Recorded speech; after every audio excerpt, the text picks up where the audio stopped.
Halo, assalamualaikum guys, jumpa lagi dengan saya di channel Badai Pasti Berlalu. Apa kabar fans Helsis Lesis dimanapun kalian berada? Semoga kalian diberikan kesehatan, dipanjangkan umur, dan dimurahkan rezekinya. Amin ya robbal alamin. Dan untuk kali ini kita akan membahas ulasan cerita sinetron Badai Pasti Berlalu, sekaligus memprediksi untuk episode besok malam. Tapi alangkah baiknya yang baru menemukan channel ini, silahkan tekan tombol subscribe-nya dan nyalakan juga lonceng notifikasinya agar kalian tak ketinggalan notifikasi info terupdate dari channel ini. Semakin seru dan menarik untuk kita saksikan sinetron Badai Pasti Berlalu di setiap episodenya. Namun saya sarankan juga silahkan tonton videonya sampai habis agar tidak ada kesalahpahaman.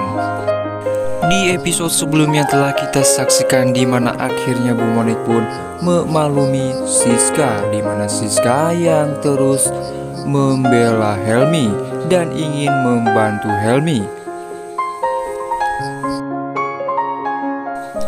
Tak lama Siska pun mendapat telepon dari Helmi, di mana Helmi yang mengatakan kalau dia sedang berada di Sukabumi untuk menemani Bu Arnas, di mana Bu Arnas yang sedang sakit. Tak lama Bu Monik pun mendengarkan di mana ternyata Siska teleponan bersama si Helmi. Dan akhirnya Bu Monik pun bertanya kepada Siska, mau ngapain Helmi telepon kamu? Dan Siska pun mengatakan kepada Bu Monik kalau Bu Arnas jatuh sakit dan Helmi harus menemaninya. Dan di saat itu pula Siska terkejut, begitu pula Bu Monik, di mana dikejutkannya kedatangan Pak Sidik yang tiba-tiba datang dan marah menanyakan Pak Diki. Di situ Bu Monik pun mengatakan kepada Pak Sidik kalau dia tidak tahu si Diki berada di mana. Dan akhirnya Bu Monik pun mengajak Siska karena Bu Monik telah ingat dia pernah membeli tempat di mana. Akhirnya Siska pun mengajak Bu Monik untuk pergi.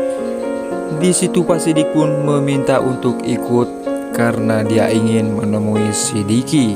Dan di situ Bu Monik pun akhirnya mengajak Pak Sidik untuk pergi sama-sama.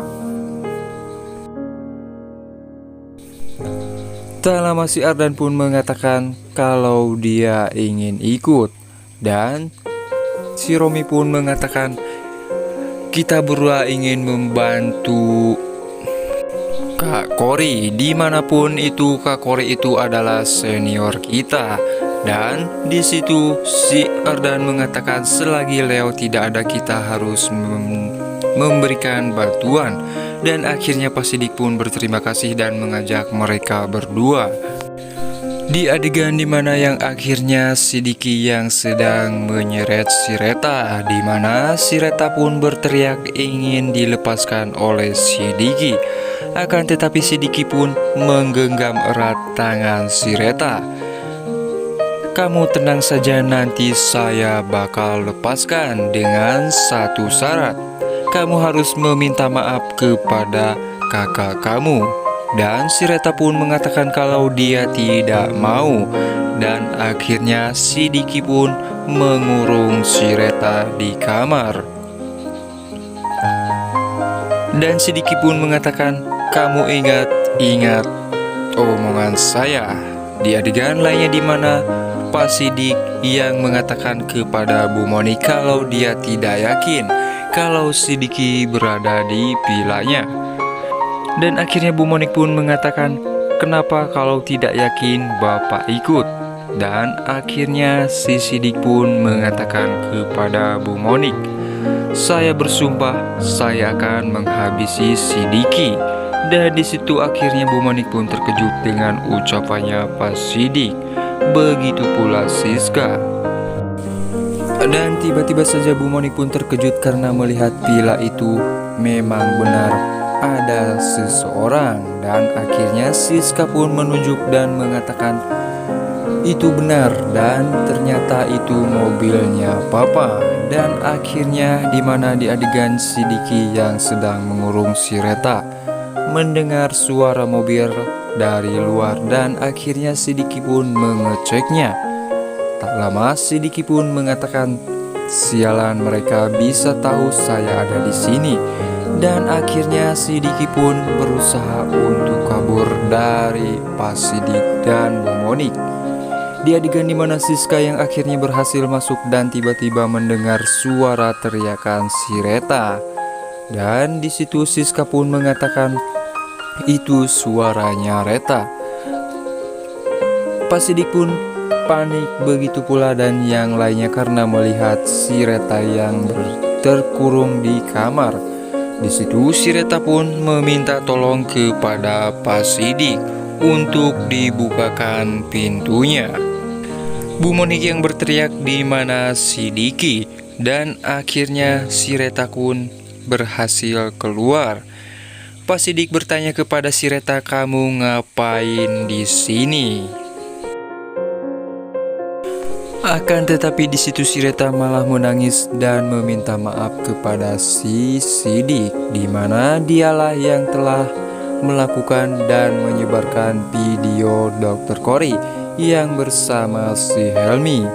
Dan di situ Pak Sidik pun terkejut, begitu pula Bu Monik. Siska pun tercengang, begitu pula si Ardan yang sangat melongo mendengar perkataan si Reta. Akhirnya Pak Sidik pun terlihat sangat kecewa dan marah kepada si Reta. Kenapa kamu lakukan itu semua? Sudah membuat malu kakak kamu. Dan akhirnya si Reta pun mengatakan kepada Pak Sidik kalau ini semua adalah ulahnya Siska. Kalau saja Siska tidak ada, Leo tidak akan pernah lari dari aku. Mungkin saja Leo menjadi milik aku saat ini. Di situ Siska pun mengatakan kepada si Reta, justru Leo lah yang mengejar Siska, bukanlah Siska yang merebut si Leo dari si Reta. Nah guys, gimana menurut pendapat kalian untuk episode malam ini? Silahkan tulis di kolom komentarnya. Jangan sampai tertinggal untuk di setiap episodenya sinetron Badai Pasti Berlalu yang semakin membingungkan untuk kita saksikan. Sekian untuk ulasan episode malam ini, sampai jumpa di episode selanjutnya. Jangan lupa like, comment, share, and subscribe-nya. Wassalamualaikum warahmatullahi wabarakatuh.